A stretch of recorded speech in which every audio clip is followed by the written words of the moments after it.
Hi everyone, this is Sai Kumar. Welcome to Shri Sai tutorial. ఈరోజు grand టెస్ట్లో భాగంగా మనం 9th క్లాస్ బయాలజీకి సంబంధించినటువంటి టోటల్ కంటెంట్ పైన ఈరోజు గ్రాండ్ టెస్ట్ను నిర్వహించుకోబోతున్నాం. అదేవిధంగా డైలీ లైవ్ టెస్ట్లకు సంబంధించినటువంటి సిలబస్ని తెలుసుకోవాలి అనుకుంటే ఈ వీడియో క్రింద డిస్క్రిప్షన్లో మన గ్రూప్స్ యొక్క లింక్స్ అనేటివి ఇవ్వడం జరిగింది. దాని ద్వారా జాయిన్ అవ్వండి. అదేవిధంగా మీ అందరి నుండి నేను ఎక్స్పెక్ట్ చేసేది ఏంటంటే ఓ చిన్న లైక్, అదేవిధంగా షేర్ చేయడం, మీ విలువైన అభిప్రాయాన్ని కామెంట్ రూపంలో తెలియజేయడం. ఈ రకంగా చేస్తే గనక నాకు ప్రోత్సాహం అనేది కలిగి మీకు మరిన్ని మంచి టెస్ట్లు అనేటివి అందించడానికి ఆస్కారం ఉంటుంది. ఇక లైవ్ టెస్ట్లోకి వెళ్దాం. ఈరోజు లైవ్ టెస్ట్లో భాగంగా మన మొదటి క్వశ్చన్ వచ్చేసి మాంట్రియల్ ప్రోటోకాల్ ఒప్పందంపై 1987లో ఎన్ని దేశాలు సంతకం చేశాయి? Option 1 42, option 2 24, option 3 32, option 4 23.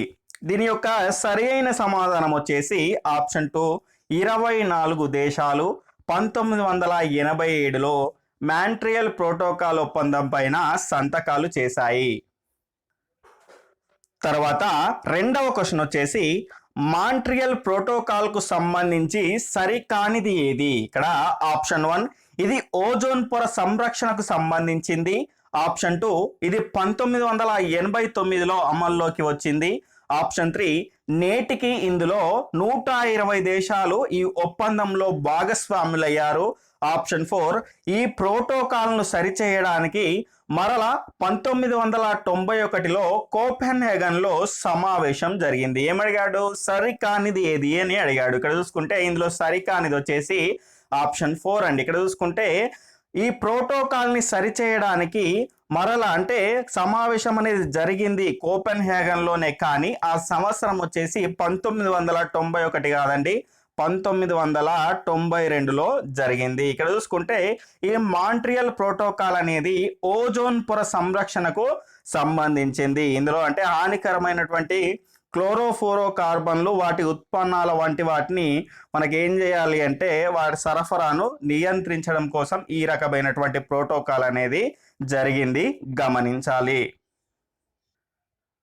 తర్వాత మూడవ క్వశ్చన్ వచ్చేసి బీఓడి అనగానేమి? Option 1 biological oriented demand, option 2 balanced oxygen demand, option 3 biological oxygen demand, option 4 ఏదీ కాదు. దీని యొక్క సరి అయిన సమాధానం వచ్చేసి ఆప్షన్ 3 అండి. ఇక్కడ చూసుకుంటే బయోలాజికల్ ఆక్సిజన్ డిమాండ్. ఇక్కడ చూసుకుంటే నీటిలో ఉన్నటువంటి జీవఘటన పదార్థాలకు ఒక ప్రత్యేకమైనటువంటి సూచిక ద్వారా తెలియజేస్తారు. ఆ సూచికనే మనం ఏమంటాము అంటే బీఓడి, బయోలాజికల్ ఆక్సిజన్ డిమాండ్ అంటారు, గమనించాలి. తర్వాత నాలుగో క్వశ్చన్ వచ్చేసి క్రింది వాటిలో సరైనవి ఏవి? ఆప్షన్ 1 3 ఆక్సిజన్ పరమాణువులతో ఓజోన్ ఏర్పడుతుంది. ఆప్షన్ 2 ఓజోన్ నీలి రంగులో ఉండి ఘాటైన వాసన కలిగి ఉండును. ఆప్షన్ 3 మనం పీల్చే ఆక్సిజన్కు రంగు వాసన లేదు. ఇక్కడ అడిషనల్ ఆప్షన్స్ వచ్చేసి ఆప్షన్ 1 1,2, ఆప్షన్ 2 2,3, ఆప్షన్ 4 1,3, ఆప్షన్ 4 పైవన్నీ. దీని యొక్క సరి అయిన సమాధానం వచ్చేసి ఆప్షన్ 4 పైవన్నీ కూడా సరి అయినదే. ఇక్కడ చూసుకుంటే ఓజోన్ని మనం O3తో సూచిస్తాం. అంటే ఇక్కడ చూసుకుంటే 3 ఆక్సిజన్ పరమాణువులతో ఓజోన్ అనేది ఏర్పడుతుంది. ఇక్కడ చూసుకుంటే ఓజోన్ అనేది నీలి రంగులో ఉండి ఘాటైన వాసనని కూడా కలిగి ఉంటుంది. అదేవిధంగా మనం పీల్చే ఆక్సిజన్కు 2 పరమాణువులు మాత్రమే ఉంటాయి. ఇక్కడ చూసుకుంటే దానికి రంగు వాసన అనేది ఉండదు, గమనించాలి. తర్వాత ఐదవ క్వశ్చన్ వచ్చేసి క్రింది వాటిలో సరి కానివి ఏవి? ఇక్కడ ఆప్షన్ 1 10 బిలియన్ గాలి అణువులలో 2 మిలియన్ సాధారణ ఆక్సిజన్ అణువులు ఉండును. ఆప్షన్ 2 కానీ ఓజోన్ అణువులు 3 మాత్రమే ఉండును. ఇక్కడ ఏమడిగాడు? సరి కానివి ఏవి అని అడిగాడు. ఈ రకమైనటువంటి స్టేట్మెంట్స్ అనేవి ఇచ్చినప్పుడు ఖచ్చితంగా ఒకసారి క్వశ్చన్ దగ్గరికి వెళ్ళి రీచెక్ చేసుకోవాలి. ఆ రకంగా రీచెక్ చేసుకోవడం ద్వారా సరి కానివి అడిగారా, సరైనవి అడిగారా అనేటివి మనకు తెలుస్తుంది. ఇక్కడ చూసుకుంటే అడిషనల్ ఆప్షన్స్ వచ్చేసి ఆప్షన్ 1 1,2, ఆప్షన్ 2 1 మాత్రమే, ఆప్షన్ 3 2 మాత్రమే, ఆప్షన్ 4 ఏదీ కాదు. దీని యొక్క సరి అయిన సమాధానం వచ్చేసి ఆప్షన్ 4 ఏదీ కాదండి. ఇక్కడ చూసుకుంటే 10 మిలియన్ గాలి అణువుల్లో 2 మిలియన్ సాధారణ ఆక్సిజన్ అణువులు అనేటివి ఉంటాయి. కానీ కేవలం ఓజోన్ అణువులు మాత్రం 3 ఉంటాయి, గమనించాలి. ఇక్కడ చూసుకుంటే మనకు ఓజోన్ పొరను కాపాడుకోవాల్సిన అవసరం అనేది చాలా ఉంది. మనం ఉపయోగించే అటువంటి రిఫ్రిజిరేటర్లు, ఎయిర్ కండిషన్లు వీటి ద్వారా హానికరమైనటువంటి క్లోరోఫోరో కార్బన్లు అదేవిధంగా ఓజోన్ పొరకు రక్షణ లేకుండా పోతుంది వీటి ద్వారా. కాబట్టి ఆ రకమైన వాటిని ఎంత తక్కువగా ఉపయోగిస్తే అంత మంచిదండి. ఇక్కడ చూసుకుంటే చాలా మంది ఫ్రిడ్జ్లో నీళ్లు తాగడం ద్వారా హాయిగా ఉంది అనుకుంటున్నారు, కానీ ఆ ఫ్రిడ్జ్ వాటర్ తాగడం ద్వారా మనలోని జీవక్రియలన్నీ మందగిస్తాయండి. ఖచ్చితంగా చూడండి. ఇక్కడ చూసుకుంటే కుండ నీరు అనేది మనకు చాలా మంచిది, పర్యావరణానికి కూడా చాలా ఉపయోగపడుతుంది, గమనించాలి. తర్వాత 6వ క్వశ్చన్ వచ్చేసి క్రింది వాటిలో సరైనవి ఏవి? ఇక్కడ స్టేట్మెంట్ 1 ఓజోన్ అణువులు నిరంతరంగా స్ట్రాటోస్పియర్లో ఏర్పడుతూనే ఉంటాయి. స్టేట్మెంట్ 2 ఈ అణువులు అయనో ఆవరణంలో నాశనం చెందుతూ ఉంటాయి. ఆప్షన్ 1 1, 2, ఆప్షన్ 2 1 మాత్రమే, ఆప్షన్ 3 2 మాత్రమే, ఆప్షన్ 4 ఏదీ కాదు. దీని యొక్క సరి అయిన సమాధానం వచ్చేసి ఆప్షన్ 2 1 మాత్రమే అండి. ఇక్కడ చూసుకుంటే ఓజోన్ అణువులు నిరంతరంగా స్ట్రాటోస్పియర్లో ఏర్పడుతూనే ఉంటాయి, ఎందుకంటే ఓజోన్ పొర అనేది స్ట్రాటోస్పియర్లో ఉంటుంది. ఇక్కడ చూసుకుంటే అయనో ఆవరణంలో నాశనం చెందుతూ ఉంటాయి అన్నాడు, ఇది రాంగ్. ఎందుకు అంటే ఎక్కడైతే ఏర్పడతాయో అక్కడనే ఇవి నాశనం చెందుతూ ఉంటాయి. అంటే ఒకే పొరలో స్ట్రాటోస్పియర్లోనే మనకు నాశనం చెందడం అదేవిధంగా ఏర్పడడం అనేది జరుగుతుంది, గమనించాలి. తర్వాత 7వ క్వశ్చన్ వచ్చేసి డీనైట్రిఫికేషన్ అన్నది వేటి ద్వారా జరుగుతుంది? ఆప్షన్ 1 బ్యాక్టీరియా, ఆప్షన్ 2 శిలీంధ్రం, ఆప్షన్ 3 వైరస్, ఆప్షన్ 4 1 and 2. దీని యొక్క సరి అయిన సమాధానం వచ్చేసి ఆప్షన్ 1 అండి. ఇక్కడ చూసుకుంటే బ్యాక్టీరియాల ద్వారా డీనైట్రిఫికేషన్ అనేది జరుగుతుంది. ఇక్కడ జాగ్రత్తగా గమనిస్తే నేల నీటిలోని నత్రజని సమ్మేళనాలు నైట్రోజన్ నైట్రస్ ఆక్సైడ్ వాయు రూపంలో మారి వాతావరణంలో ఇందులో విడుదలవుతాయి. తర్వాత 8వ క్వశ్చన్ వచ్చేసి క్రింది వాటిలో గ్రీన్ హౌస్ ప్రభావానికి కారణం కానివి ఏవి? ఇక్కడ option 1 carbon dioxide, option 2 carbon monoxide, option 3 నీటి ఆవిరి, ఆప్షన్ 4 మీథేన్. ఇక్కడ అడిషనల్ ఆప్షన్స్ వచ్చేసి ఆప్షన్ 1 1, 2, ఆప్షన్ 2 2, 3, ఆప్షన్ 3 4 మాత్రమే, ఆప్షన్ 4 ఏదీ కాదు. దీని యొక్క సరి అయిన సమాధానాన్ని కనుక చూసుకుంటే ఆప్షన్ 4 అండి, ఏదీ కాదు. ఎందుకు అంటే గ్రీన్ హౌస్ ప్రభావం అనేది హరిత గృహ ప్రభావం అనేది ఇక్కడ అన్నిటికీ ఇవి కారణమవుతాయి, కారణం కానివి అన్నాడు కాబట్టి ఏదీ కాదు అనేది మన ఆన్సర్. ఇక్కడ చూసుకుంటే హరిత గృహ ప్రభావం అనేది న్యాచురల్గా ఉండేటువంటి ప్రక్రియ. అదేంటంటే భూమి పైన ఉద్గారమైనటువంటి వేడిని ఏం చేస్తాయి అంటే కార్బన్ డైఆక్సైడ్, తర్వాత కార్బన్ మోనాక్సైడ్, మీథేన్, అదేవిధంగా ఈ వాయువులు 3, తర్వాత నీటి ఆవిరి అనేది పైకి పోకుండా నిల్వ చేసుకొని ఉంటాయి. ఎందుకు అంటే ఇది భూమికి కంబలిలాగా కప్పి ఏం చేస్తాయంటే భూమి వెచ్చగా ఉండడానికి కారణమవుతాయి. ఇవి ఒకప్పుడు సహజమైనటువంటి ప్రక్రియ, ఎందుకంటే ఆ వెచ్చదనం అనేది భూమికి అవసరం కాబట్టి. లేకుంటే భూమి అనేది చాలా చల్లగా ఉండి జీవరాశికి ప్రాణ నష్టం అనేది కలిగేది. అట్లా కాకుండా ఈ పారిశ్రామికీకరణ వల్ల, ఈ ఫ్యాక్టరీలు పెరగడం వల్ల, ఫ్రిడ్జ్లు ఇవన్నీ వాడడం వల్ల ఏమవుతుంది అంటే కార్బన్ డైఆక్సైడ్, కార్బన్ మోనాక్సైడ్, తర్వాత మీథేన్ ఈ రకమైనటువంటి ప్రమాదకరమైనటువంటి వాయువులు వాతావరణంలో ఎక్కువ ఏం చేస్తున్నాయంటే ఇప్పుడు అంటే కొంతవరకు భూమిని వేడిగా అంటే వెచ్చగా ఉంచడానికి అవసరం అయ్యే విధంగా పనికొచ్చేటి. అప్పుడు ఏమన్నాము అంటే దాన్ని గ్రీన్ హౌస్ ఎఫెక్ట్ అన్నాము.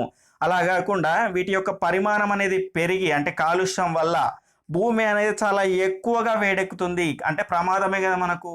దాన్ని ఏమంటున్నాము అంటే గ్లోబల్ వార్మింగ్ అంటున్నాము, గమనించాలి. తర్వాత 9వ క్వశ్చన్ వచ్చేసి బ్యాక్టీరియా వలన అమ్మోనియా వీటిగా మారడాన్ని నైట్రిఫికేషన్ అంటారు. ఆప్షన్ 1 నైట్రేట్, ఆప్షన్ 2 నైట్రైట్లు, ఆప్షన్ 3 నైట్రోజన్, ఆప్షన్ 4 1 అండ్ 2. దీని యొక్క సరి అయిన సమాధానం వచ్చేసి ఆప్షన్ 4 1 అండ్ 2 అండి. ఇక్కడ చూసుకుంటే జాగ్రత్తగా గమనించండి. నేను క్వశ్చన్ చదివి ఆప్షన్స్ చదివే లోపు మీ యొక్క ఆన్సర్ని కామెంట్ చేస్తూ ఉండాలి. ఎందుకు అంటే మనకి ఎగ్జామ్లో టైం అనేది ఉండదు కాబట్టి చదివే ఒక్కసారి మనం క్లియర్గా చదవాలి. మీరు చదివే లోపు నేను చదువుతున్నాను కాబట్టి అప్పటి వరకు ఆప్షన్స్ అన్ని కంప్లీట్ అయ్యే లోపు మీ యొక్క ఆన్సర్ని కామెంట్ చేస్తూనే ఉండాలి, గమనించాలి. ఎందుకంటే ఇలాంటి క్వశ్చన్స్ మనం ఏం చేయాలి అంటే తక్కువ టైం తీసుకొని వీటికి మిగిలినటువంటి టైంని మనం మ్యాథ్స్, ఇంగ్లీషు ఇలాంటి వాటికి మనం ఉపయోగించుకోవాలి. కాబట్టి ఖచ్చితంగా ఫాస్ట్గా చేయడం అనేది చాలా అవసరం. కాబట్టి ఇలాంటి ఆన్లైన్ టెస్ట్లు రాయడం ద్వారా మీకు టైం మేనేజ్మెంట్ అనేది తెలుస్తుంది. కాబట్టి ఎవరు కండక్ట్ చేసినా అందులో పాల్గొనండి, రాయండి, అందరికంటే ముందు ఉండే ప్రయత్నం చేయండి. ఇక్కడ చూసుకుంటే ఇందులో మనకు బ్యాక్టీరియా వలన అమ్మోనియా అంటే నైట్రేట్ మరియు నైట్రైట్లుగా మారడాన్ని ఏమంటారు అంటే నైట్రిఫికేషన్ అంటారు. తర్వాత 10వ క్వశ్చన్ వచ్చేసి క్రింది వాటిలో సరికానిది ఏది? ఇక్కడ ఆప్షన్ 1 ప్లాస్మా పొర నిర్మాణాన్ని ఎలక్ట్రానిక్ సూక్ష్మదర్శిని ద్వారానే చూడగలుగుతాం. ఆప్షన్ 2 ఇది రిక్తిక అండి. రిక్తిక మరియు కణకవచం అనేది వృక్ష కణంలో మాత్రమే చూడగలుగుతాం అంటే ఉంటుంది. ఆప్షన్ 3 ప్లాస్మా పొరను విచక్షణ త్వచం అంటారు. ఇక్కడ అడిషనల్ ఆప్షన్స్ వచ్చేసి 1, 1, 2, 2, 3, 3, 1, 3, 4 ఏది కాదు. దీని యొక్క సరి అయిన సమాధానం వచ్చేసి ఆప్షన్ 4 ఏది కాదు అండి. ఎందుకు అంటే ఇక్కడ చూసుకుంటే ఇందులో 2 మాత్రమే సరికానిది అంటే 2 అనే ఆప్షన్ మనకు లేదు కాబట్టి ఏది కాదు అనేది మన యొక్క సరి అయిన సమాధానం అవుతుంది. ఇక్కడ చూసుకుంటే ఈ కణకవచం అనేది కేవలం వృక్ష కణంలో మాత్రమే ఉంటుంది, కానీ ఈ రిక్తిక అనేది 2 కణాల్లో ఉంటుంది. ఎందులో అంటే జంతు కణం మరియు వృక్ష కణం. వృక్ష కణంలో చాలా పెద్దగా ఉంటుంది, అదేవిధంగా జంతు కణంలో మాత్రం మనకి ఎక్కడ రకంగా ఉంటుందంటే చిన్నగా ఉంటుంది. తర్వాత 11వ క్వశ్చన్ వచ్చేసి క్రింది వాటిలో సరైనవి ఏవి? ఇక్కడ స్టేట్మెంట్ 1 కణ సిద్ధాంతాన్ని ప్రతిపాదించినది స్లీడన్. ఆప్షన్ 2 కేంద్రకాన్ని సైటోబ్లాస్ట్ అన్నది రాబర్ట్ బ్రౌన్. సరైనవి ఏవి అని క్వశ్చన్. ఆప్షన్ 1 1, 2, ఆప్షన్ 2 1 మాత్రమే, ఆప్షన్ 3 2 మాత్రమే, ఆప్షన్ 4 ఏది కాదు. దీని యొక్క సరి అయిన సమాధానం వచ్చేసి ఆప్షన్ 2 1 మాత్రమే సరైనది, రెండవది సరికాదు. ఎందుకు అంటే కణ సిద్ధాంతాన్ని ప్రతిపాదించింది స్లీడన్, కణ కేంద్రకాన్ని సైటోబ్లాస్ట్ అన్నది కూడా స్లీడనే, రాబర్ట్ బ్రౌన్ కాదు, గమనించాలి. తర్వాత 12వ క్వశ్చన్ వచ్చేసి క్రింది వాటిలో సరికానిది ఏది? స్టేట్మెంట్ 1 గరుకుతలం అంతర్జీవ ద్రవ్యజాలం లిపిడ్ సంశ్లేషణం. స్టేట్మెంట్ 2 నునుపు అంతర్జీవ ద్రవ్యజాలం ప్రోటీన్ల సంశ్లేషణం. సరికానిది ఏది అని అడిగాడు. ఆప్షన్ 1 1, 2, ఆప్షన్ 2 1 మాత్రమే, ఆప్షన్ 3 2 మాత్రమే, ఆప్షన్ 4 ఏది కాదు. దీని యొక్క సరి అయిన సమాధానం వచ్చేసి ఆప్షన్ 1 1, 2 ఇవి 2 కూడా సరి అయినవి కావు. ఎందుకు అంటే రైబోజోములు కలిగి ఉన్నటువంటి అంతర్జీవ ద్రవ్యజాలాన్ని మనం ఏమంటాము అంటే గరుకుతలం అంతర్జీవ ద్రవ్యజాలము అంటాము. ఇక్కడ చూసుకుంటే ఇది ప్రోటీన్ల సంశ్లేషణానికి ఉపయోగపడుతుంది. అలా కాకుండా రైబోజోములు కలగని అంతర్జీవ ద్రవ్యజాలాన్ని మనం ఏమంటాము అంటే నునుపు అంతర్జీవ ద్రవ్యజాలము అంటాము. ఇది లిపిడ్ల సంశ్లేషణానికి అంటే కొవ్వుల సంశ్లేషణానికి ఉపయోగపడుతుంది.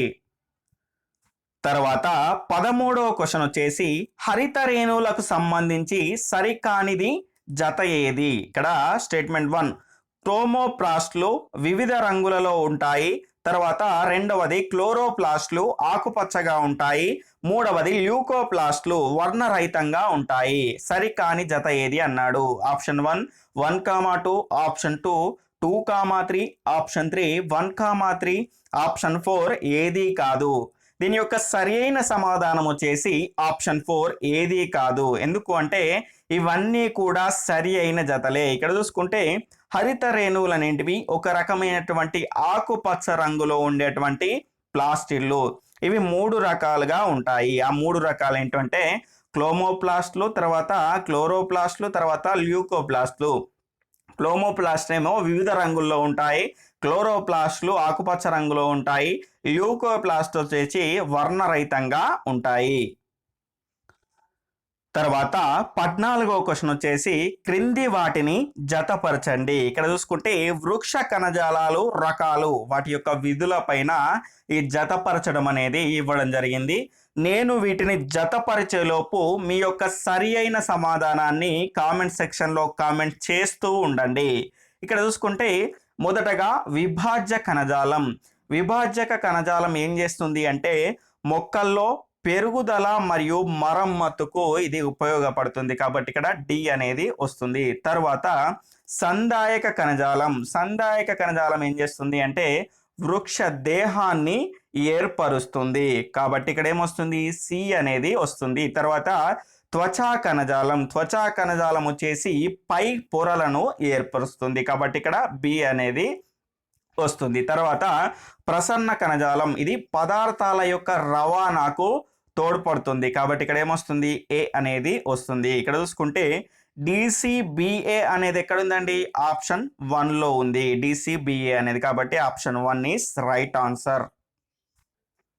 తర్వాత 15వ క్వశ్చన్ వచ్చేసి విభాజ్య కణజాల కణాలలో లక్షణాలలో సరికానిది ఏది. ఇక్కడ ఆప్షన్ ఏ కణాలు చిన్నవిగా ఉండి మందమైన కణకవచం కలిగి ఉంటాయి. ఆప్షన్ బి స్పష్టమైన కేంద్రకాన్ని తగినంత జీవ పదార్థాన్ని కలిగి ఉంటాయి. ఆప్షన్ సి ఎప్పుడు విభజన చెందగల శక్తిని కలిగి ఉంటాయి. ఆప్షన్ డి కణాల మధ్య ఖాళీ ప్రదేశాలు లేకుండా దగ్గరగా అమరి ఉంటాయి. దీని యొక్క సరి అయిన సమాధానం వచ్చేసి ఆప్షన్ ఏ అనేది సరి కానిది అండి. ఇక్కడ చూసుకుంటే కణాలు చిన్నవిగా ఉంటాయి కానీ మందమైనటువంటి కణకవచం ఉండదండి, పలుచనైనటువంటి కణకవచం ఉంటుంది, కాబట్టి ఇది రాంగ్. తర్వాత 16వ క్వశ్చన్ వచ్చేసి పత్రరంధ్రాలను కలిగి ఉన్న కణజాలం ఏది. ఇక్కడ ఆప్షన్ ఏ విభాజ్య కణజాలం, ఆప్షన్ బి త్వచా కణజాలం, ఆప్షన్ సి సందాయక కణజాలం, ఆప్షన్ డి ప్రసరణ కణజాలం. దీని యొక్క సరైన సమాధానం వచ్చేసి పత్రరంధ్రాలను కలిగి ఉన్నటువంటి కణజాలం వచ్చేసి ఆప్షన్ బి త్వచా కణజాలం. తర్వాత 17వ క్వశ్చన్ వచ్చేసి నెహెమియా గ్రూ అనాటమీ ఆఫ్ ప్లాంట్స్ రచించిన సంవత్సరం ఏది. Option 1 1862, option 2 1682, option 3 1683, option 4 1863. దీని యొక్క సరి అయిన సమాధానం వచ్చేసి ఆప్షన్ 2 1682లో నెహెమియా గ్రూ అనే వ్యక్తి 1682లో అనాటమీ ఆఫ్ ప్లాంట్స్ అనే గ్రంథాన్ని రచించాడు. ఇక్కడ చూసుకుంటే ఈయన మొక్కలో ప్రతి భాగం 2 రకాల భాగాలను కలిగి ఉంటుంది. అది ఒకటి దవ్వ, దీన్ని ఇంగ్లీష్లో పిత్ అంటారు, మరొకటి గట్టి భాగం. ఇక్కడ చూసుకుంటే ఈ రకమైన 2 భాగాలుగా ఈయన ఉంటుంది అని భావించాడు. తర్వాత దవ్వ భాగానికి గ్రూ మృదు కణజాలము అని పేరు పెట్టాడు. తర్వాత గ్రూ మొక్కల దేహాల్లోని కణజాలాల పైన అధ్యయనం చేసి ఈయన ఏం చేసిండు అంటే అనాటమీ ఆఫ్ ప్లాంట్స్ని 1682లో రచించాడు. తర్వాత 18వ క్వశ్చన్ వచ్చేసి నాళికా పుంజాలు ఏ విధంగా ఏర్పడతాయి. ఆప్షన్ ఏ చాలని కణాలు దారు కణాలు కలిసి నాళికా పుంజాలు ఏర్పడతాయి. ఆప్షన్ బి దారువు పోషక కణజాలం కలిపి నాళికా పుంజాలు ఏర్పరుస్తారు. ఆప్షన్ సి పోషక కణజాలం చాలని కణాలు కలిసి నాళికా పుంజాలుగా ఏర్పరుస్తారు. ఆప్షన్ డి దారువు చాలుని కణాలు కలిసి నాళికా పుంజాలు ఏర్పరుస్తారు. దీని యొక్క సరి అయిన సమాధానం వచ్చేసి ఆప్షన్ బి అండి. ఇక్కడ చూసుకుంటే దారువు పోషక కణజాలం కలిసి ఏం ఏర్పడతాయి అంటే నాళికా పుంజాలు ఏర్పడతాయి. తర్వాత 19వ క్వశ్చన్ వచ్చేసి నెహెమియా గ్రూ మొక్కలలోని ఏ భాగానికి మృదు కణజాలం అని పేరు పెట్టారు. ఆప్షన్ ఏ దారువు, ఆప్షన్ బి పోషక కణజాలం, ఆప్షన్ సి గట్టి భాగం, ఆప్షన్ డి దవ్వ. దీని యొక్క సరి అయిన సమాధానం వచ్చేసి ఆప్షన్ డి దవ్వ అండి. ఇక్కడ చూసుకుంటే ఈ దవ్వ భాగానికి గ్రూ మృదు కణజాలం అని పేరు పెట్టాడు. ఈ గ్రూ మొక్కల దేహాల్లోని కణజాలాలపై అధ్యయనం చేసే ఈయన 1682లో అనాటమీ ఆఫ్ ప్లాంట్స్ అనే గ్రంథాన్ని రచించాడు. తర్వాత 20వ క్వశ్చన్ వచ్చేసి క్రింది వాటిలో వేరుగా ఉన్న దానిని గుర్తించండి. ఇక్కడ ఆప్షన్ ఏ బెరడు, ఆప్షన్ బి మూలకేశాలు, ఆప్షన్ సి జిగురు, ఆప్షన్ డి చాలని కాణాలు. దీని యొక్క సరి అయిన సమాధానం వచ్చేసి ఆప్షన్ డి అనేది వేరుగా ఉంది. ఎందుకంటే ఇవి మూడు బెరడు, మూలకేశాలు, తర్వాత జిగురు ఇవన్నీ కూడా త్వచా కణజాలానికి చెందినవి. అదేవిధంగా చాలని కణాలు అనేటివి ప్రసరణ కణజాలానికి చెందినవి గమనించాలి. తర్వాత 21వ క్వశ్చన్ వచ్చేసి సహకణాలు వేటిలో ఉంటాయి? ఆప్షన్ 1 పోషక కణజాలం, దారువు, ఆప్షన్ 3 వాతుయుత కణజాలం, ఆప్షన్ 4 దృఢ కణజాలం. ఏ వచ్చేసి 1 మరియు 2, బి 1 మాత్రమే, సి 1 మరియు 3, డి 2 మరియు 3. దీని యొక్క సరి అయిన సమాధానం వచ్చేసి ఆప్షన్ బి 1 మాత్రమే. సహకణాలు అనేటివి పోషక కణజాలంలో మాత్రమే ఉంటాయి. తర్వాత 22వ క్వశ్చన్ వచ్చేసి దారువు మరియు పోషక కణజాలంలో రెండింటిలో ఉండేవి ఏవి? ఆప్షన్ 1 తంతువులు, ఆప్షన్ 2 మృదు కణజాలం, ఆప్షన్ 3 సహకణాలు, ఆప్షన్ 4 చాలని కణాలు. ఇక్కడ ఆప్షన్ ఏ 1, 2, ఆప్షన్ బి 3 మాత్రమే, ఆప్షన్ సి 1, 2, 4, ఆప్షన్ డి 2 మాత్రమే. దీని యొక్క సరి అయిన సమాధానం వచ్చేసి ఆప్షన్ ఏ 1, 2. ఇక్కడ చూసుకుంటే తంతువులు తర్వాత మృదు కణజాలం ఇవి రెండింటిలో దారువు మరియు పోషక కణజాలంలో రెండింటిలో ఉంటాయి. ఇక్కడ చూసుకుంటే సహకణాలు అదేవిధంగా చాలని కణాలు అనేటివి మనకు పోషక కణజాలంలో కనిపిస్తాయి, గమనించాలి.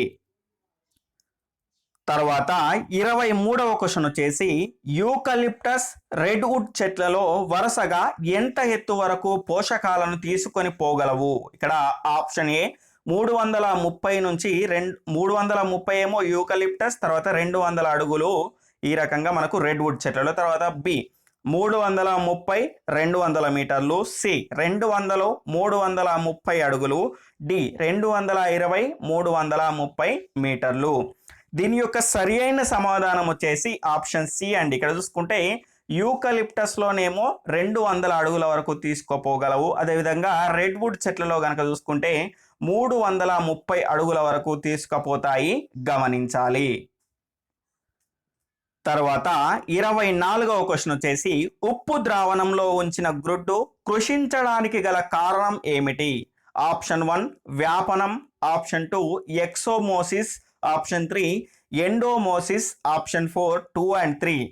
దీని యొక్క సరి అయిన సమాధానం వచ్చేసి ఆప్షన్ 2 ఎక్సోమోసిస్. ఇక్కడ చూసుకుంటే బాహ్య ద్రవాభిసరణాన్ని మనం ఇంగ్లీష్లో ఎక్సోమోసిస్ అంటాము. అదేవిధంగా ఎండోమోసిస్ అంటే గనక అంతర ద్రవాభిసరణం. ఇక్కడ చూసుకుంటే ద్రవాభిసరణం అంటే మనందరికీ తెలుసు, ఒక పలుచటి పొర ద్వారా ఏమవుతుంది అంటే అల్ప గాఢత నుంచి అధిక గాఢత గనక పోయిందనుకోండి అది ఏంటి అంటే ద్రవాభిసరణం. ఇక్కడ చూసుకుంటే మనకు కణం లోపల నుంచి బయటికి వెళ్ళింది అనుకోండి అది బాహ్య ద్రవాభిసరణం అవుతుంది. అలా కాకుండా కణం లోపలికి గనక నీరు ప్రవేశించింది అనుకోండి అది అంతర ద్రవాభిసరణం అవుతుంది. ఇక్కడ గ్రుడ్డులో దాని నుంచి బయటికి పోయింది కాబట్టి మనకి ఇక్కడ ఏమవుతుంది అంటే ఎక్సోమోసిస్ బాహ్య ద్రవాభిసరణం అవుతుంది, గమనించాలి. తర్వాత 25వ క్వశ్చన్ వచ్చేసి కెవాలియర్ స్మిత్ వర్గీకరణలో లేనిది ఏది? Option 1 bacteria, option 2 protozoa, option 3 chromista, option 4 monera. దీని యొక్క సరి అయిన సమాధానం వచ్చేసి ఇందులో లేనిది వచ్చేసి ఆప్షన్ 4 మొనీరా అండి. ఇందులో బ్యాక్టీరియా, ప్రోటోజోవా, క్రోమిస్టా ఈ రకంగా ఉంటాయి. ఇక్కడ చూసుకుంటే ఈయన 1998లో 6 వర్గాలుగా విభజించాడు. వాటిని కనుక చూసుకుంటే ప్లాంటే, ఫంగై, తర్వాత అనిమేలియా, తర్వాత బ్యాక్టీరియా, ప్రోటోజోవా, క్రోమిస్టా ఈ రకంగా ఈయన వర్గాలు అనేటివి ఉంటాయి. అందులో మొనీరా అనేది ఉండదు. తర్వాత 26వ క్వశ్చన్ వచ్చేసి క్రింది వాటిలో ప్రొటిస్టా లక్షణం కానిది ఏది? ఆప్షన్ 1 ఇవి చాలా వరకు ఏక కణజీవులు, కొన్ని మాత్రమే బహుకణజీవులు. స్టేట్మెంట్ 2 త్వచంతో కూడిన నిజ కేంద్రకం అనేది ఉంటుంది. స్టేట్మెంట్ 3 చాలా వరకు ద్విధావిచ్ఛి ద్వారా ప్రత్యుత్పత్తి జరుగుతాయి. ఇక్కడ ఆప్షన్ 1 1, 2, ఆప్షన్ 2 2 మాత్రమే, ఆప్షన్ 3 1, 3, ఆప్షన్ 4 ఏది కాదు. లక్షణం కానిది అని అడిగాడు. ఇక్కడ ఆప్షన్ 4 అనేది దీని యొక్క సరి అయిన సమాధానం. ఎందుకంటే ఇవన్నీ ప్రోటిస్టా రాజ్యానికి సంబంధించినటువంటి లక్షణమే. ఇవి ఏకకణజీవులు, కొన్ని మాత్రమే బహుకణజీవులు. త్వచంతో కూడినటువంటి నిజ కేంద్రకం కలిగి ఉంటుంది. ఉదాహరణకు మనకు అమీబా, యుగ్లినా ఈ రకంగా తీసుకోవచ్చు. ఇక్కడ చూసుకుంటే చాలా వరకు ఇవి ద్విధావిచ్ఛి ద్వారా ప్రత్యుత్పత్తి జరుపుతాయి. కేంద్రకం పరిపక్వం చెందిన తర్వాత రెండు వేరే జీవులుగా విభజన చెందుతుంది. దాన్నే ద్విధావిచ్ఛిత్తి అంటాము. కాబట్టి ఆప్షన్ 4 అనేది సరి అయినది. తర్వాత 27వ క్వశ్చన్ వచ్చేసి వీటి బాహ్య నిర్మాణం శైవలాల వలె, అంతర్నిర్మాణం బ్యాక్టీరియాను పోలి ఉంటుంది. Option 1 archaebacteria, option 2 eubacteria, option 3 cyanobacteria, option 4 ఏది కాదు. దీని యొక్క సరి అయిన సమాధానం వచ్చేసి ఆప్షన్ 3 సయనో బ్యాక్టీరియా. ఇక్కడ చూసుకుంటే ఇది నిజానికి బ్యాక్టీరియాలు కాదండి, ఇవేంటంటే నీలి ఆకుపచ్చ శైవలాలు. ఇక్కడ చూసుకుంటే ఆర్కే బ్యాక్టీరియా అనేది మనకు అత్యంత ప్రాచీనమైనటువంటి బ్యాక్టీరియా. తర్వాత 28వ క్వశ్చన్ వచ్చేసి పిల్లలను సంరక్షించుకోవడానికి ఒక సంచి లాంటి నిర్మాణాన్ని ఉదర భాగంలో కలిగి ఉన్నవి ఏవి? Option 1 marsupials, option 2 primates, option 3 rodents, option 4 1 and 2. దీని యొక్క సరి అయిన సమాధానం వచ్చేసి ఆప్షన్ 1 మార్స్పియల్స్ అండి. ఇక్కడ చూసుకుంటే పిల్లలను సంరక్షించుకోవడానికి ఒక సంచి లాంటి నిర్మాణం అనేది వీటికి ఉదర భాగంలో ఉంటుంది. ఉదాహరణగా మనం కంగారులను తీసుకోవచ్చు. అదేవిధంగా ప్రైమేట్స్ అంటే ఏమిటి అంటే అభివృద్ధి చెందినటువంటి చరమాంగాలు ఉండి వేళ్లకు గోళ్ళు ఉండి తెలివైన జీవులు, అంటే కుటుంబంతో స్నేహము అదేవిధంగా బంధము ఏర్పరచుకునే వాటిని ఏమంటాము అంటే ప్రైమేట్స్ అంటాము. ఉదాహరణగా మానవుడు, కోతిని తీసుకోవచ్చు.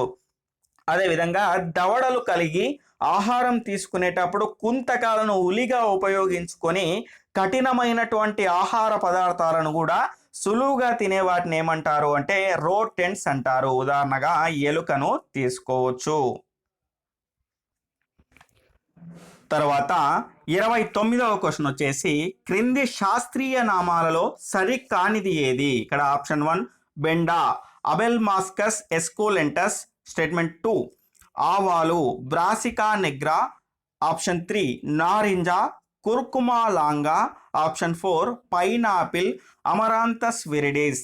ఇక్కడ 1, 1, 2, 3, 4, 3, 2, 3, 4, 1, 4. ఇక్కడ చూసుకుంటే సరికానిది ఏది అని అడిగాడు. ఇందులో సరికానిది వచ్చేసి ఆప్షన్ 2, 3, 4 అనేటివి సరికావు. ఇక్కడ చూసుకుంటే నారింజ కుర్కుమా లాంగా కాదండి, కుర్కుమా లాంగా అనేది పసుపు యొక్క శాస్త్రీయ నామము. అదేవిధంగా నారింజ యొక్క శాస్త్రీయ నామాన్ని కనుక చూసుకుంటే మనం సిట్రస్ సైనెన్సియస్ అనేది దీని యొక్క శాస్త్రీయ నామం. అదేవిధంగా అమరాంతస్ విరిడిస్ అనేది పైనాపిల్ యొక్క శాస్త్రీయ నామం కాదు, ఇది తోటకూర యొక్క శాస్త్రీయ నామము. పైనాపిల్ యొక్క శాస్త్రీయ నామం వచ్చేసి అనోనాస్ క్వామోజా. తర్వాత 30వ క్వశ్చన్ వచ్చేసి క్రింది వాటిలో రుచి మొగ్గలు నాలుక వెనుక వైపు ఉండే నిర్మాణాలు ఏవి? Option 1 filiform papillae, option 2 fungiform papillae, option 3 circumvallate papillae, option 4 circumfoliate papillae. దీని యొక్క సరి అయిన సమాధానం వచ్చేసి ఆప్షన్ 3 అండి. ఇక్కడ చూసుకుంటే మనకు రుచి మొగ్గలు నాలుక వెనుక వైపు ఉండే నిర్మాణాలు అంటేనేమో సర్కంవేలెట్ పాపిల్లే. అలా కాకుండా రుచి మొగ్గలు నాలుకకు ఇరువైపులా అంటే గనక సర్కంఫోలియేట్ పాపిల్లే వస్తుంది. ఇక్కడ చూసుకుంటే నాలికలో రుచి మొగ్గలు అనేటివి సూక్ష్మాంకురాలలో ఉంటాయి. ఆ సూక్ష్మాంకురాలు అనేటివి 4 రకాలుగా ఉంటాయి. ఆ 4 రకాలు వచ్చేసి మొదటిది ఫిలిఫామ్ పాపిల్లే, రెండవది ఫంగిఫామ్ పాపిల్లే, దాని తర్వాత సర్కంవేలెట్ పాపిల్లే, దాని తర్వాత సర్కంఫోలియేట్ పాపిల్లే. ఇక్కడ చూసుకుంటే ఈ మూడింటిలో అంటే చివరి మూడింటిలో మనకు రుచి మొగ్గలు అనేటివి ఉంటాయి. కానీ రుచి మొగ్గలు లేని అటువంటి సూక్ష్మాంకురం వచ్చేసి ఫిలిఫామ్ పాపిల్లే గమనించాలి. తర్వాత 31వ క్వశ్చన్ వచ్చేసి శరీర సమతా స్థితి నిర్వహించేవి ఏవి? ఆప్షన్ 1 పేటిక, ఆప్షన్ 2 అర్ధవర్తుల కుల్య, ఆప్షన్ 3 కర్ణావర్తము, ఆప్షన్ 4 1 and 2 కలయిక. దీని యొక్క సరి అయిన సమాధానం వచ్చేసి ఆప్షన్ 4 1 and 2 యొక్క కలయిక. ఇక్కడ చూసుకుంటే పేటిక మరియు అర్ధవర్తుల కుల్య ఇవి రెండు కలిసి ఏమవుతుంది అంటే మనకు ఆ శరీర సమతా స్థితిని నిర్వహిస్తాయి. ఇక్కడ చూసుకుంటే ఇవి రెండు కలిసి దేన్ని ఏర్పరుస్తాయి అంటే పేటికా ఉపకరణాన్ని ఏర్పరుస్తాయి. ఈ పేటికా ఉపకరణం ఏం చేస్తుంది అంటే శరీర సమతా స్థితి అదేవిధంగా సమతులనం మనకు సక్రమంగా ఉండేలా చూసి శరీర సమతా స్థితిని ఇది కాపాడుతుంది. తర్వాత 32వ క్వశ్చన్ వచ్చేసి క్రింది వాటిలో సరైనది ఏది? ఆప్షన్ 1 స్కాలా వెస్టాబ్యులా, స్కాలా టింపాని పరలసిక ద్రవంతో నిండి ఉండును. తర్వాత స్కాలా మీడియా అంతరలసిక ద్రవంతో నిండి ఉండును. ఇక్కడ ఆప్షన్ 1 1, 2, ఆప్షన్ 2 1 మాత్రమే, ఆప్షన్ 3 2 మాత్రమే, ఆప్షన్ 4 ఏది కాదు. దీని యొక్క సరి అయిన సమాధానం వచ్చేసి ఆప్షన్ 1 1, 2. ఇక్కడ చూసుకుంటే ఇవి రెండు కూడా సరి అయినవే. మరి ఇవి ఎందులో ఉంటాయి అంటే లోపలి చెవిలో మనకు రెండు భాగాలు ఉంటాయి. అదేంటంటే గహనం. గహనం ఏ రకంగా ఉంటుంది అంటే దీన్ని కప్పి అస్థి గహనం అనేది ఉంటుంది. ఈ గహనంలో మనకు 3 భాగాలు ఉంటాయి. ఇక్కడ చూసుకుంటే పేటిక, అర్ధవర్తుల కుల్య, దాని తర్వాత కర్ణావర్తం, ఈ రకంగా 3 భాగాలు ఉంటాయి. ఆ కర్ణావర్తం అనేది సర్పిల ఆకారమైనటువంటి నిర్మాణం. ఇందులో 3 సమాంతర నాళాలు ఉంటాయండి. అవే ఏంటి అంటే స్కాలా వెస్టిబ్యులా, స్కాలా టింపాని, తర్వాత స్కాలా మీడియా. స్కాలా వెస్టిబ్యులా తర్వాత స్కాలా టింపాని అనేటివి పరలసిక ద్రవంతో నిండి ఉంటుంది. అదేవిధంగా స్కాలా మీడియా అంతరలసిక ద్రవంతో నిండి ఉంటుంది. ఇది కార్టే అనే అంగాన్ని ఏర్పరుస్తుంది. తరువాత క్వశ్చన్ వచ్చేసి క్రింది వాటిలో సరికానివి ఏవి? ఆప్షన్ 1 నేత్రదానం చేయు వారిలో శుక్ల పటలం సేకరిస్తారు. ఆప్షన్ 2 దృఢస్థరం చివరి భాగం దృక్నాడితో అంతమగును. ఆప్షన్ 3 ఆధార్ కార్డులో కంటిలోని ఐరిష్ భాగాన్ని మాత్రమే ఫోటో తీస్తారు. ఆప్షన్ 4 దృక్నాడి ఉబ్బి కార్నియా ఏర్పడును. ఇందులో సరికానిది వచ్చేసి ఆప్షన్ 4 అండి. ఇక్కడ చూసుకుంటే దృక్నాడి ఉబ్బి కార్నియాని ఏర్పరచదండి. మనకు మొదటి పొర, కంటిలో 3 పొరలు ఉంటాయి కదా, అందులో మొదటి పొర అనేది ఉబ్బి మనకేం ఏర్పరుస్తుంది అంటే కార్నియాను ఏర్పరుస్తుంది. ఆ కార్నియానే మనం తెలుగులో శుక్ల పటలం అంటాము. ఈ శుక్ల పటలమే నేత్రదానం చేయు వారి నుంచి సేకరిస్తారు, గమనించాలి.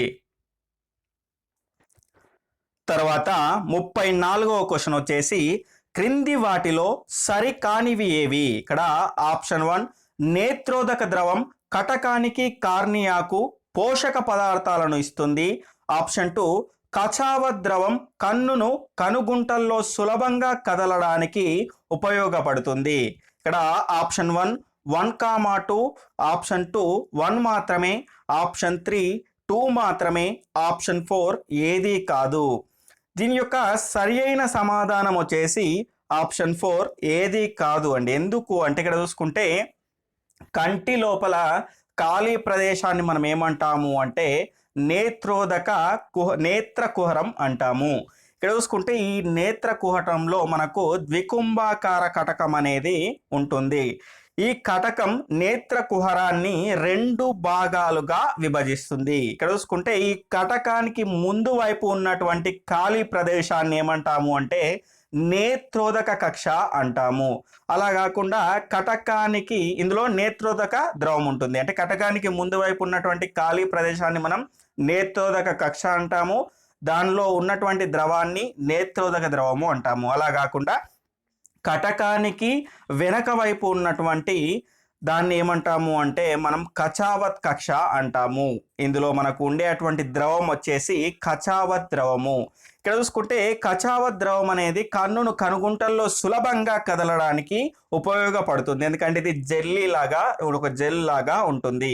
అదేవిధంగా నేత్రోదక ద్రవం అనేది కార్నియాకు తర్వాత కటకానికి రెండింటికి కూడా పోషక పదార్థాలను అందిస్తుంది. కాబట్టి ఇవి రెండు సరి అయినవే. సరి కానిది ఏది అని అడిగాడు కాబట్టి ఆప్షన్ 4 అనేది సరి అయినది. తర్వాత 35వ క్వశ్చన్ వచ్చేసి ఇంద్రియ జ్ఞానం అనేది ఒక సంక్లిష్టమైనటువంటి విధానం. దీనిలో పాల్గొనేవి ఆప్షన్ 1 జ్ఞానేంద్రియాలు, ఆప్షన్ 2 జ్ఞానేంద్రియాలు నాడీ ప్రేరణలు, ఆప్షన్ 3 జ్ఞానేంద్రియాలు నాడీ ప్రేరణలు మెదడు, ఆప్షన్ 4 మెదడు నాడీ ప్రేరణలు. దీని యొక్క సరి అయిన సమాధానం వచ్చేసి ఆప్షన్ 3 అండి. ఇక్కడ చూసుకుంటే జ్ఞానేంద్రియాలు నాడీ ప్రేరణలు మెదడు. ఇక్కడ చూసుకుంటే మనకు ఎదురుగా ఒక బస్ అనేది వస్తుంది అనుకోండి, అంటే మన జ్ఞానేంద్రియం ద్వారా కన్ను ద్వారా చూసి ఏమవుతుంది అంటే మన నాడుల ద్వారా మెదడులోకి వెళ్తుంది. ఇక్కడ చూసుకుంటే మెదడు దాన్ని విశ్లేషించి దానికి ఎదురుగా వెళ్తే ప్రమాదం, పక్కకు తప్పుకో అని మన ఇంద్రియాలకు ఆర్డర్ ఇవ్వడం ద్వారా ఏమవుతుంది, మనం పక్కకు జరుగుతాం. కాబట్టి ఈ 3 కూడా మనకు అవసరమే. జ్ఞానేంద్రియాలు నాడీ ప్రేరణలు మెదడు, ఈ 3 ద్వారానే మనం ఇంద్రియ జ్ఞానం అనేది పొందగలుగుతాము. తర్వాత 36వ క్వశ్చన్ వచ్చేసి క్రింది వాటిలో సరైనవి ఏవి? ఆప్షన్ 1 హెర్మన్ డాల్ఫిన్లపై హవాయి ద్వీపంలో పరిశోధనలు చేశాడు. ఇక్కడ ఆప్షన్ 2 అతను పరిశోధన చేసినటువంటి డాల్ఫిన్లు అక్కీకోమామ్, ఫీనిక్స్, అలెక్స్, హిప్పో. ఇక్కడ అడిషనల్ ఆప్షన్స్ వచ్చేసి ఆప్షన్ 1 1,2, ఆప్షన్ 2 1 మాత్రమే, ఆప్షన్ 3 2 మాత్రమే, ఆప్షన్ 4 ఏది కాదు. దీని యొక్క సరి అయిన సమాధానం వచ్చేసి ఆప్షన్ 2 1 మాత్రమే సరైనది. ఇక్కడ చూసుకుంటే ఈ 2 సరికాదు. ఎందుకు అంటే హెర్మన్ డాల్ఫిన్ హవాయి ద్వీపంలో పరిశోధనలు చేసిండు, కానీ తను పరిశోధనలు చేసినటువంటి డాల్ఫిన్లు వచ్చేసి అక్కీకోమామ్, తర్వాత ఫీనిక్స్, దాని తర్వాత హిప్పో, అలెన్ అండి. అలెన్ అనే అటువంటి ఒక డాల్ఫిన్ ఇందులో ఉంది. ఇక్కడ చూసుకుంటే మనం ఇక్కడ అలెక్స్ అన్నాము, ఇది స్పెల్లింగ్ మిస్టేక్ ఇవ్వలేదండి. కొంతమంది ఆ రకంగా అర్థం చేసుకుంటుండే, ఆ రకంగా అర్థం చేసుకోకండి. ఆ రకంగా క్వశ్చన్స్ ఇవ్వడం అనేది ఉండదు. ఇక్కడ అలెక్స్ అనేది కూడా మనకు ఉంది. అదే అలెక్స్ అనేది ఏంటండి, చిలక, అదొక బూడిద రంగు చిలక, కాబట్టి ఆ రకంగా ఇవ్వడం జరిగింది. కాబట్టి ఇది రాంగ్ ఆప్షన్. అతను పరిశోధన చేసినటువంటి డాల్ఫిన్ వచ్చేసి అక్కీకోమామ్, ఫినెక్స్, హిప్పో, అలెన్ గుర్తుపెట్టుకోవాలి. తర్వాత 37వ క్వశ్చన్ వచ్చేసి క్రింది వాటిలో సరికాని జత ఏది? ఆప్షన్ 1 డచ్ శాస్త్రవేత్త నికోలస్ టింబర్జన్, ఆప్షన్ 2 ఆస్ట్రేలియా శాస్త్రవేత్త కార్ల్ వాన్ ఫ్రిష్, ఆప్షన్ 3 ఆస్ట్రియా శాస్త్రవేత్త కోనార్డ్ లారెంజ్. ఇక్కడ ఆప్షన్ 1 1,3, ఆప్షన్ 2 2 మాత్రమే, ఆప్షన్ 3 3 మాత్రమే, ఆప్షన్ 4 ఏది కాదు. దీని యొక్క సరికాని జత వచ్చేసి ఆప్షన్ 2 2 అనేది సరికాని జత. ఇక్కడ చూసుకుంటే కార్ల్ వాన్ ఫ్రిష్ అదేవిధంగా కోనార్డ్ లారెంజ్ వీరిద్దరూ కూడా ఆస్ట్రియాకు చెందిన వాళ్ళు, ఆస్ట్రేలియాకు కాదు. ఇక్కడ చూసుకుంటే వీళ్ళందరూ కూడా మనకు 1930 ప్రాంతంలో ఏం చేశారంటే జంతువుల యొక్క ప్రవర్తన పైన అధ్యయనం చేశారు. దానికి గాను వీళ్ళందరికీ నోబెల్ ప్రైజ్ కూడా వచ్చింది. దాదాపు 1973వ సంవత్సరంలో వీళ్ళకు నోబెల్ ప్రైజ్ అనేది వచ్చింది. తర్వాత 38వ క్వశ్చన్ వచ్చేసి క్రింది వాటిలో సరికానిది ఏది? ఆప్షన్ 1 ఉత్తర ఆఫ్రికాలో నివసించే బీవర్ అనేది ఒక క్షీరదం, ఆప్షన్ 2 ఇది నీటి ప్రవాహానికి అడ్డంగా ఆనకట్ట నిర్మిస్తుంది, ఆప్షన్ 3 బీవర్ 4 అడుగుల వరకు గోడ అనే ఆనకట్టను నిర్మించగలుగుతుంది, ఆప్షన్ 4 అతిపెద్ద చెట్టును కూడా కొరికి ప్రవాహానికి అడ్డంగా వేస్తుంది. సరి కానిది అన్నాడు. ఇందులో సరి కానిది వచ్చేసి ఆప్షన్ 1 అండి. ఇక్కడ చూసుకుంటే ఇది ఉత్తర ఆఫ్రికా కాదండి, ఉత్తర అమెరికాకు చెందినటువంటిది. ఇది ఒక క్షీరదం. ఇది నీటి ప్రవాహానికి అడ్డంగా ఆనకట్టను నిర్మిస్తుంది. ఇది 4 అడుగుల వరకు ఆనకట్టను నిర్మించగలుగుతుంది. అదేవిధంగా అతి పెద్ద చెట్లను కూడా కొరకడానికి వీలుగా దీని పళ్ళు అనేటివి షార్ప్గా ఉంటాయి, గమనించాలి. తర్వాత 39వ క్వశ్చన్ వచ్చేసి రమ్య మల్ల చెట్టు, రాజు గులాబీ చెట్టు పెంచారు. రాజు గులాబీ ఎర్రగా ఉంది అంటే నిగనిగలాడుతుంది. రమ్య మల్లె పువ్వులు సువాసనలు వెదజల్లుతున్నాయి. అయినా వారు ఉపయోగించినటువంటి పోషకాలు ఏవి? ఆప్షన్ 1 రమ్య పొటాషియం, రాజు నత్రజని ఉపయోగించారు. ఆప్షన్ 2 రమ్య నత్రజని తర్వాత రాజు పొటాషియం ఉపయోగించాడు. ఆప్షన్ 3 రమ్య పొటాషియం, రాజు పొటాషియం. ఆప్షన్ 4 రమ్య ఫాస్ఫరస్, రాజు పొటాషియం. ఇక్కడ చూసుకుంటే వీరు ఉపయోగించినటువంటి పోషకాలు వచ్చేసి ఆప్షన్ 3 రమ్య పొటాషియమే, రాజు కూడా పొటాషియమే ఉపయోగించాడు. ఇక్కడ చూసుకుంటే పొటాషియం వల్ల అంటే మొక్కలకు అవసరమైనటువంటి స్థూల పోషకాల్లో ఉన్నటువంటి పొటాషియం వల్ల మనకు ఏ రకమైనటువంటి లాభాలు ఉంటాయి అంటే ఇది క్రిమి కీటకాల నుండి రోగ నిరోధక శక్తిని పెంపొందిస్తుంది. అదేవిధంగా వాసన, రంగు, రుచి వంటివి పెంచడంలో పొటాషియం అనేది ఉపయోగపడుతుంది. అదేవిధంగా నత్రజని కనుక చూసుకుంటే కొత్త ఆకులు అదేవిధంగా పుష్పాలు వేగంగా వచ్చే విధంగా ఇది ఉపయోగపడుతుంది. అదేవిధంగా భాస్పరస్ కనుక చూసుకుంటే మనకు వేర్లు నేలలోనికి చొచ్చుకుపోవడానికి, నేలలోని పోషక పదార్థాలను వాటి యొక్క వేగం శోషించుకోవడానికి అంటే వేగంగా పోషక పదార్థాలను వేగంగా శోషించుకోవడానికి ఏ రకంగా ఉపయోగపడుతుంది అంటే అది భాస్వరం అనేది ఉపయోగపడుతుంది. తర్వాత 40వ క్వశ్చన్ వచ్చేసి క్రింది వాటిలో సరైనవి ఏవి? ఇక్కడ స్టేట్మెంట్ 1 ట్రైకోడెర్మా శిలీంధ్రం కాండం తొలిచే పురుగు గుడ్లలో నివసిస్తుంది. స్టేట్మెంట్ 2 బాసిల్లస్ తురంజనిస్ వంటి శిలీంధ్రాలు కూడా కీటకాలను నాశనం చేస్తాయి. ఇక్కడ సరైనవి ఏవి అని అడిగాడు. ఇక్కడ ఆప్షన్ 1 1, 2, ఆప్షన్ 2 1 మాత్రమే, ఆప్షన్ 3 2 మాత్రమే, ఆప్షన్ 4 ఏది కాదు. దీని యొక్క సరి అయిన సమాధానం వచ్చేసి ఆప్షన్ 2 1 మాత్రమే అండి. ఇక్కడ చూసుకుంటే ట్రైకోడెర్మా అనేది శిలీంధ్రం. ఇది కాండం తొలిచే పురుగు గుడ్లలో నివసించి దాన్ని ప్రారంభ దశలోనే అంతం చేస్తుంది. అదేవిధంగా బాసిల్లస్ తురంజనిస్ అనేది శిలీంధ్రం కాదండి, ఇది ఒక బ్యాక్టీరియా. ఇది కూడా కీటకాలను నాశనం చేస్తుంది. తర్వాత 41వ క్వశ్చన్ వచ్చేసి హెక్టారుకు 8 నుండి 25 టన్నుల పచ్చి రొట్ట పంటలను పండించి నేలలో కలియ దున్నినప్పుడు ఎంత నత్రజని పునరుద్ధరింపబడుతుంది? ఆప్షన్ 1 70 నుండి 70 కిలోగ్రాములు, ఆప్షన్ 2 50 నుండి 150 కిలోగ్రాములు, ఆప్షన్ 3 90 నుండి 120 కిలోగ్రాములు, ఆప్షన్ 4 100 నుండి 150 కిలోగ్రాములు. దీని యొక్క సరి అయిన సమాధానం వచ్చేసి ఆప్షన్ 1 70 నుండి 90 కిలోగ్రాములు. ఇక్కడ చూసుకుంటే పచ్చి రొట్టె ఎరువు అంటే మనకు అందరికీ తెలుసు. ఉలవ, పెసర, పిల్లి పెసర, అలసంద ఇలాంటి వాటిని ఏం చేస్తారంటే పెంచేసి ఆ చెట్లను ఆ రకంగానే ఉంచేసి నేలలో కలియ దున్నుతారు. ఆ రకంగా ఇవి ఆ నేలలోనే కుళ్ళిపోయి మంచి ఎరువుగా, సహజమైనటువంటి ఎరువుగా తయారవుతాయి. ఆ రకమైనటువంటి ఎరువుల్ని మనం పచ్చి రొట్టె ఎరువులు అంటాము. తర్వాత 42వ క్వశ్చన్ వచ్చేసి క్రింది వాటిలో సరి కానిది ఏది? ఇక్కడ ఆప్షన్ 1 అలెన్ అనేది ఆఫ్రికా బూడిద రంగు చిలక. ఆప్షన్ 2 దీనిని 1977లో హీరిన్ హెప్పర్బర్గ్ చిలకను తెచ్చి శిక్షణ ఇచ్చారు. ఆప్షన్ 3 ఇది యాపిల్కు బానరీ అని పేరు పెట్టింది. ఆప్షన్ 4 ఇది ఇతర చిలకలకు కూడా శిక్షణ ఇవ్వగలిగింది.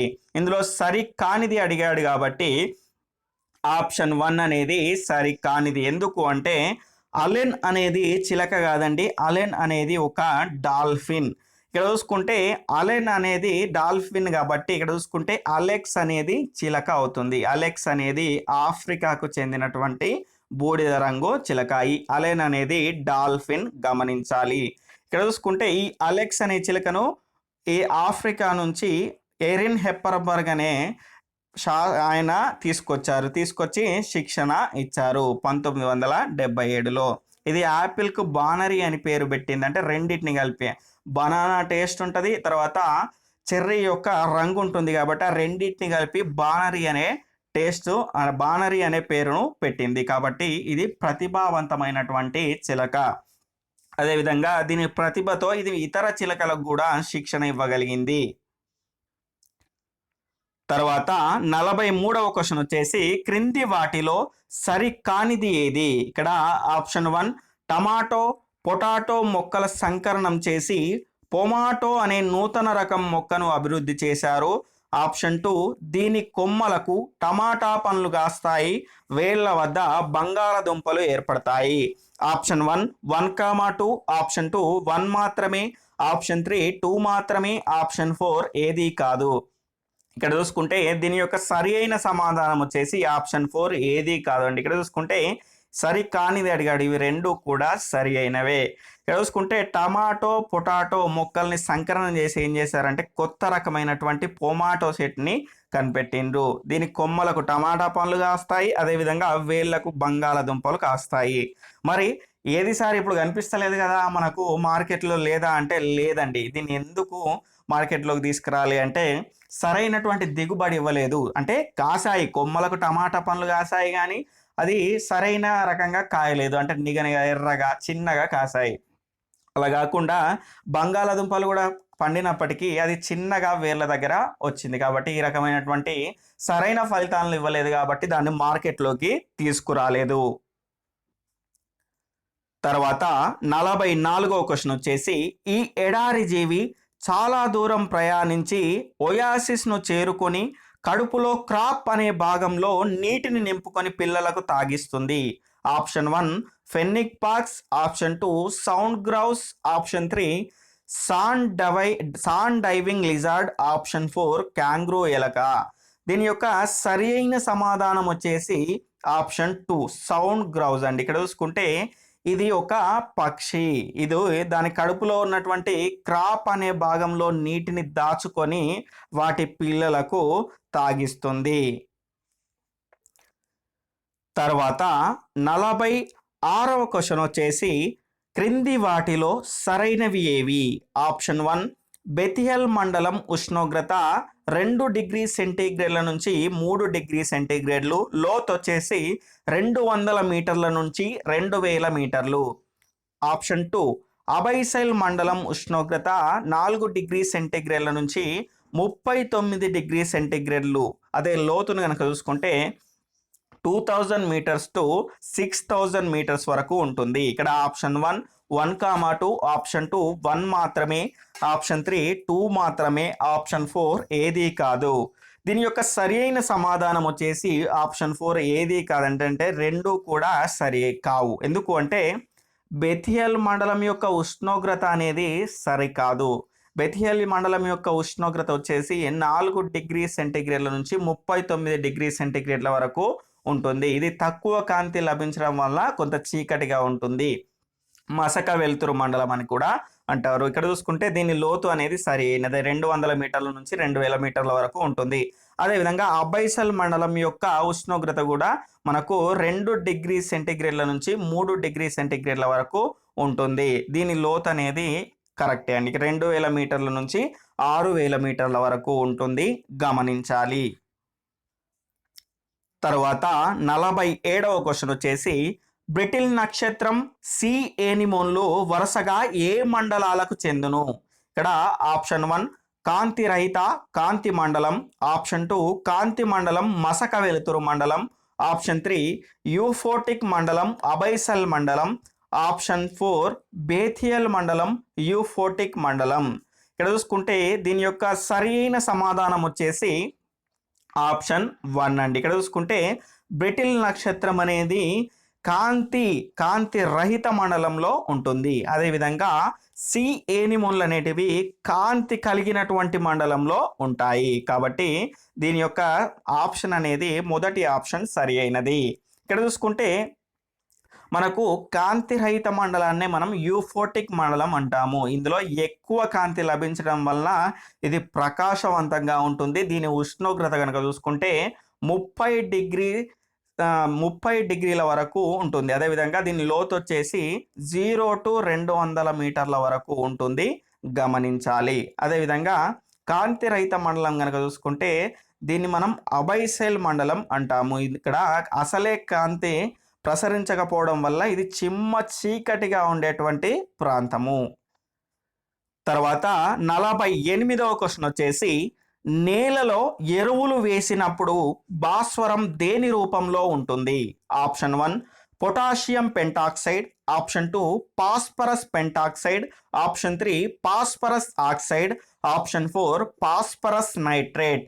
దీని యొక్క సరైన సమాధానం వచ్చేసి ఆప్షన్ 2 అండి. ఆప్షన్ 2 అనేది పాస్పరస్ పెంటాక్సైడ్ అనేది సరి అయినది. ఇక్కడ చూసుకుంటే మనం నేలలో ఎరువులు వేసినప్పుడు మనకు పాస్పరస్ పెంటాక్సైడ్ రూపంలో భాస్వరం అనేది ఉంటుంది. ఇక్కడ చూసుకుంటే కొన్ని బుక్కుల్లో మనకు పొటాషియం పెంటాక్సైడ్ అనేది ఇచ్చిండండి, అది రాంగ్ అండి. ఇక్కడ చూసుకుంటే పాస్పరస్ పెంటాక్సైడ్ అనేది సరి అయినది. ఇక్కడ చూసుకుంటే దీని ఫార్ములా కనుక చూసుకుంటే P2O5. తర్వాత 49వ క్వశ్చన్ వచ్చేసి DDT అనగా option 1 dichloro diphenyl trichloromethane, option 2 dichloro diphenyl tetrachloro ethane, option 3 dichloro diphenyl trichloride ethane, option 4 dichloro diphenyl trichloro ethane. దీని యొక్క సరి అయిన సమాధానం వచ్చేసి ఆప్షన్ 4 అండి. ఇక్కడ చూసుకుంటే DDT అనేది దాని యొక్క అబ్రివేషన్ కనుక చూసుకుంటే డైక్లోరో డైఫినైల్ డైక్లోరో ఈథేన్. తర్వాత 50వ క్వశ్చన్ వచ్చేసి క్రింది వాటిలో మొనీరాకు సంబంధించి సరికానిది, అంటే మొనీరా రాజ్యానికి సంబంధించి సరికానిది ఏది? ఇక్కడ ఆప్షన్ 1 ఇవి కేంద్రకయుత ఏక కణజీవులు, ఆప్షన్ 2 ద్విధా విచ్ఛిత్తి ద్వారా ప్రత్యుత్పత్తి జరుపుతాయి, ఆప్షన్ 3 ఈ రాజ్యాన్ని ప్రధానంగా 3 సమూహాలుగా విభజించవచ్చు, ఆప్షన్ 4 అతి పురాతనమైనటువంటి బ్యాక్టీరియా వచ్చేసి ఆర్కే బ్యాక్టీరియా. ఇందులో సరి కానిది వచ్చేసి ఆప్షన్ 1 అండి. ఇక్కడ చూసుకుంటే ఇవి కేంద్రకయుత కాదండి, కేంద్రక రహిత, అంటే ఇవి కేంద్రకాన్ని కలిగి ఉండవు. ఇవి కేంద్రకాన్ని కలిగి ఉండక ఏకకణ జీవులుగా ఉంటాయి. తర్వాత 51వ క్వశ్చన్ వచ్చేసి పత్రరంధ్రాలకు సంబంధించి సరి కానిది ఏది? ఆప్షన్ ఏ త్వచా కణజాలంలో కనిపిస్తాయి, ఆప్షన్ బి వీటిని ఆవరించి 3 మూత్రపిండ ఆకారపు రక్షకణాలు ఉంటాయి, తర్వాత ఆప్షన్ సి వాయు మార్పిడి బాష్పోత్సేకానికి తోడ్పడతాయి, ఆప్షన్ 1 ఏ మాత్రమే, ఆప్షన్ 2 బి మాత్రమే, ఆప్షన్ 3 ఏ కామా సి, ఆప్షన్ 4 ఏ కామా బి. ఇక్కడ జాగ్రత్తగా గమనిస్తే దీని యొక్క సరి కాని సమాధానం వచ్చేసి ఆప్షన్ బి అండి. ఇక్కడ చూసుకుంటే వీటిని ఆవరించి 3 మూత్రపిండ ఆకారపు రక్షక కణాలండి. ఇది రక్షక కణాలు ఉండవండి, 2 రక్షక కణాలే ఉంటాయి. ఇక్కడ చూసుకుంటే వీటిని ఆవరించి 2 రక్షక కణాలు ఉంటాయి, గమనించాలి. కాబట్టి బి అనేది సరికానిది. తర్వాత ఈరోజు ప్రశ్న కనుక చూసుకుంటే డయాలసిస్ యంత్రాన్ని కనుగొన్నది ఎవరు మరియు ఏ సంవత్సరంలో కనుగొన్నాడు? దీని యొక్క సరి అయిన సమాధానాన్ని, అదేవిధంగా ఈ టెస్ట్లో మీకు వచ్చినటువంటి మార్కులను కామెంట్ సెక్షన్లో కామెంట్ చేయండి. అదేవిధంగా టెస్ట్ పైన మీ యొక్క అభిప్రాయాన్ని కూడా తెలియజేయండి. అదేవిధంగా చాలామంది వీడియో చూస్తున్నారు కానీ లైక్ చేయట్లేదు, షేర్ చేయట్లేదు, కామెంట్ కూడా చేయట్లేదండి. అంటే దానివల్ల నాకేదో లాభం వస్తుందని కాదు, ఏంటంటే లైక్ చేయడం వల్ల ఎక్కువ మందికి సజెస్ట్ అవుతుంది, అంటే ఎక్కువ మందికి రీచ్ కావడానికి ఉపయోగపడుతుంది. అదేవిధంగా చూసిన వాళ్ళు కనీసం మీరు ఒక్కరే కాకుండా మీ ఫ్రెండ్స్కి ఒక్కరికైనా షేర్ చేస్తే అందరికీ రీచ్ అయ్యే విధంగా ఉంటుంది. అదేవిధంగా మీ యొక్క కామెంట్ని, మీ యొక్క అభిప్రాయాన్ని కామెంట్ రూపంలో తెలియజేస్తే అంటే నాకు కూడా తెలుస్తుంది కదా ఏ రకంగా చెప్పాలి, ఇంకా వీరికి ఏమి అవసరమో అని తెలుస్తుంది. కాబట్టి ఖచ్చితంగా ఈ 3 పనులు మాత్రం చేయండి. అదేవిధంగా రేపటి నుంచి నిర్వహించేటువంటి డైలీ టెస్ట్‌ను మనం ఏ సబ్జెక్టును నిర్వహిద్దామని మీకు ఈ రకంగా సబ్జెక్ట్స్ అన్నిటి ఇవ్వడం జరిగిందండి. ఆ సబ్జెక్ట్స్‌ని గనుక చూసుకుంటే ఫిజిక్స్, కెమిస్ట్రీ, తర్వాత సైకాలజీ లేదా మ్యాథ్స్ లేకపోతే 10th క్లాస్ బయాలజీ అంటే 9th క్లాస్ బయాలజీ వరకు చెప్పుకున్నాం కదా! లేదంటే 10th క్లాస్ బయాలజీ. ఇక్కడ చూసుకుంటే మనకి ఇప్పటి వరకు మనం ఏం చెప్పుకున్నాము అంటే మనకు సైన్స్ అనేది దాదాపు కంప్లీట్ అయిపోయిందండి. అంటే 7th వరకు ఉన్నటువంటి ఫిజిక్స్ మరియు కెమిస్ట్రీ అనేది కంప్లీట్ అయిపోయింది మనకు. ఇప్పుడు మనకు ఎస్‌జిటి సిలబస్‌ని గనుక చూసుకుంటే సైన్స్‌లో మనకు పెండింగ్‌లో ఉన్నాయంటే గనక ఫిజిక్స్ అండి. 8th క్లాస్ ఫిజిక్స్ అనేది పెండింగ్‌లో ఉంది. ఇక్కడ చూసుకుంటే మిగతావి కూడా చెప్తాను, చెప్పనని కాదు. ఒకే రకంగా అంటే బయాలజీ అని కాకుండా సబ్జెక్ట్ అనేది చేంజ్ చేద్దామని నేను అనుకుంటున్నాను. అలా కాకుండా నేను పోలింగ్ అనేది మీకు పెడతాను. ఆ పోల్స్‌లో ఎవరు ఏ సబ్జెక్ట్ ఎక్కువ ఓట్ చేస్తే దాన్ని మీకు డైలీ టెస్ట్‌ను కండక్ట్ చేస్తాను. అదేవిధంగా డైలీ టెస్ట్ అనేది కూడా రోజు మనకు 7 పీఎంకు ఉంటుంది, గమనించాలి. ఖచ్చితంగా ప్రతి ఒక్కరూ దీని యొక్క సరి అయిన సమాధానాన్ని అదేవిధంగా మీకు కావాల్సినటువంటి సబ్జెక్ట్‌ని దాని తర్వాత మీ యొక్క అభిప్రాయాన్ని కూడా తెలియజేయండి. ఓకే ఫ్రెండ్స్, నా క్లాస్ కనుక మీకు నచ్చినట్లయితే తప్పకుండా లైక్ చేయండి, షేర్ చేయండి, మీ విలువైన అభిప్రాయాన్ని కామెంట్ రూపంలో తెలియజేయండి. Okay friends, bye, take care, జై హింద్.